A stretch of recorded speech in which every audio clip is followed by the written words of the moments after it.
Majapahit adalah sebuah kerajaan Hindu-Buddha yang berkuasa sekitar tahun 1293 sampai 1527 Masehi.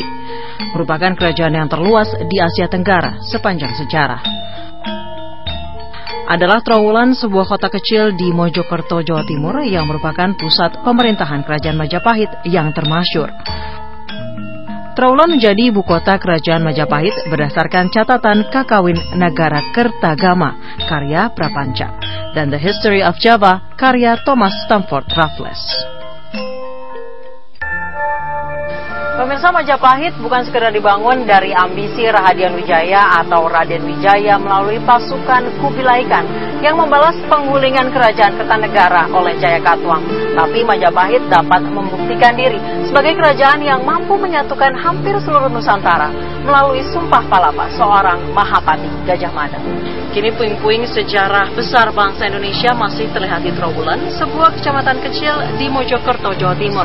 Kondisinya pun kini mengkhawatirkan karena kerusakan dan perusakan. Belum lagi rencana pembangunan yang dapat merusak situs Trowulan. Sejarah seakan tergerus perkembangan zaman. Pemirsa, apakah sejarah bangsa Indonesia akan punah? Inilah risalah siang Tepihan Kejayaan Majapahit.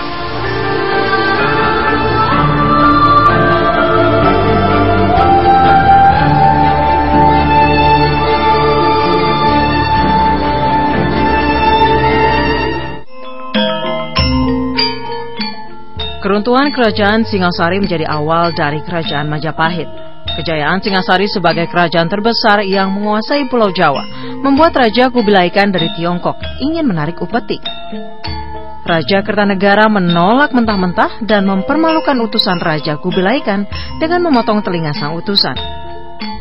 Raja Tiongkok pun marah dan mempersiapkan serangan besar-besaran. Namun ketika serangan kerajaan Tiongkok tiba, Singasari telah terlebih dahulu takluk oleh Jayakatwang, Adipati Kediri.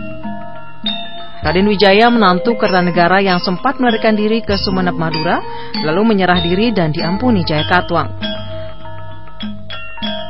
Kemudian Raden Wijaya diberi tanah di hutan tarik dan dinamai desa Majapahit.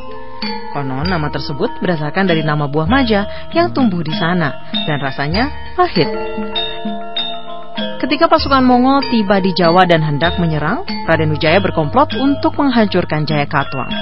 Jayakatwang pun berhasil dibunuh.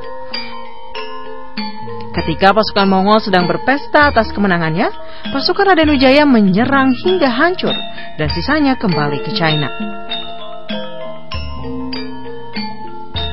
15 bulan Kartika tahun 1215 Saka atau 10 November tahun 1293 Masehi, Raden Wijaya dinobatkan sebagai raja.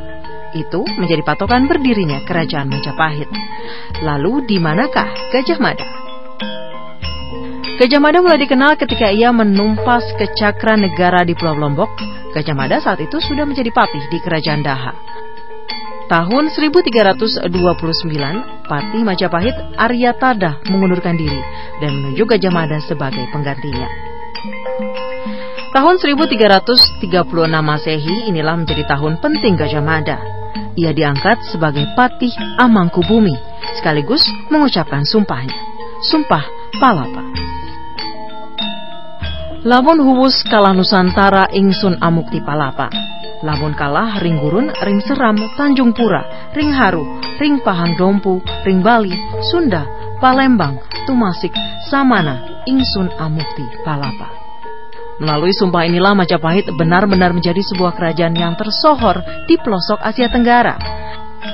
Dalam catatan sejarah, Majapahit beribu kota di Trowulan, sebuah wilayah ibu kota yang mencakup Kabupaten Mojokerto, Kota Mojokerto, dan Jombang. Kini Trowulan menjadi sebuah desa kecil yang hampir tidak tersentuh kehidupan modern. Tapi di Trowulan inilah masih menyimpan berbagai misteri dan jejak sejarah Majapahit. Trowulan menyimpan banyak situs purbakala. Di antaranya terdapat Candi Bajang Ratu, Candi Tikus, Candi Brahu, Candi Kedaton, Gapura Ringin Lawang, Kolam Segaran, Pendopo Mojopahit atau Petilasan Gajah Mada, Museum Trowulan, Makam Putri Cempa, makam Troloyo, belum lagi puing-puing bangunan purbakala, dan dipercaya sebagai bagian dari kompleks kerajaan Majapahit. Kepadatan temuan tembikar dan keramik asing pun berada di kawasan dalam jaringan kanal-kanal, bukan di daerah pinggiran. Ragam jenis temuan arkeolog itu sangat banyak dan karya ukirannya pun sangat indah yang menunjukkan kehidupan perkotaan. Ciri-cirinya dia luas, 9/11 lebih luas dari desa, ya kan?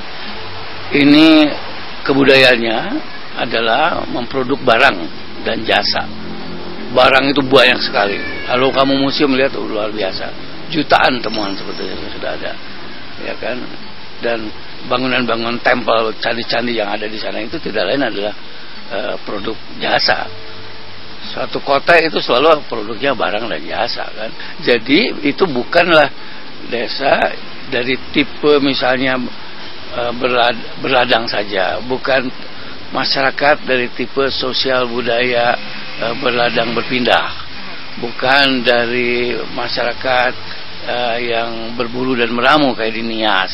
Tetapi ini ada masyarakat yang sudah di atas, bukan hanya irigasi saja, tetapi kepadatan manusia banyak sekali terkumpul di situ. Kalau kita lihat di Mula Warman abad 5 di Kalimantan, terkenal sebagai kerajaan yang tertua di Indonesia, tidak ada kota, ya kan? Di Sriwijaya, bisa di Palembang, bisa di Muara Jambi, bisa di Muara Takus, juga tidak ada kota, terbukti suatu kota kepadatan seperti itu.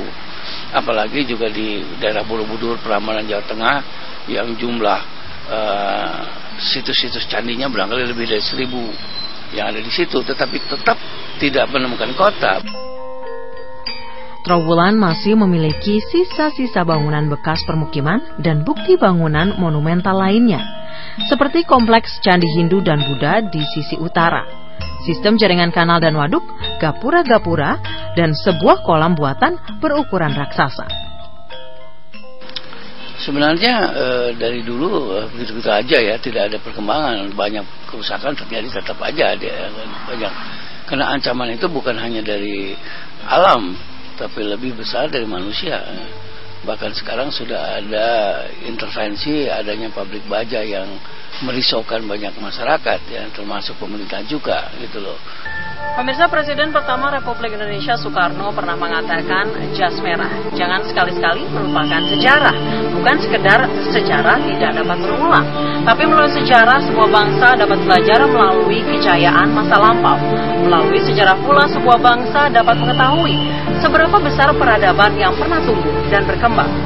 Pemirsa, membiarkan situs Trowulan terabaikan, terkubur, punah, atau terancam oleh tangan-tangan modernitas sama saja dengan mengabaikan pelajaran berharga dari sejarah masa lampau.